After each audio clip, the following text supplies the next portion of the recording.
నేను రోజు అయిపోయింది, ఇవాళ మళ్ళీ సూర్యోదయం అయింది. మన ఆయుష్లో ఒక రోజు అయిపోయిందని మనకి గుర్తుండదు. అమ్మ గుర్తుంచుకుంటే అమ్మ బాబాయ్ అదేమిటండి అప్పుడే ఇప్పటి నుంచి ఎందుకంటే ఆలోచించడం అంటాం అన్నమాట. మనం నువ్వు ఆలోచించకపోయినా అయిపోయింది, ఆ రోజు అయిపోయిందే, వెనక్కి రాదు మళ్ళీ. సూర్యోదయం సూర్యాస్తమయ రూపములుగా సూర్యుడు మోసము చేసి అపహరించును మన ఆయుని. అంటే మోసం చేయడం అంటే ఏం లేదు, మనకు మరపు వచ్చేట్టు చేస్తాడు.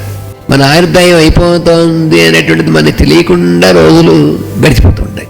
నిజమైనటువంటి ఆయువు అనేటువంటి దానికి అర్థం ఏంటంటే వాసుదేవుని సంకీర్తనము కానీ కథా సన్నివేశములు కానీ వినుచు తన జీవితం ఏ పుణ్యాత్ముడు గడుపునో వారి ఆయువే నిజమైన ఆయువు.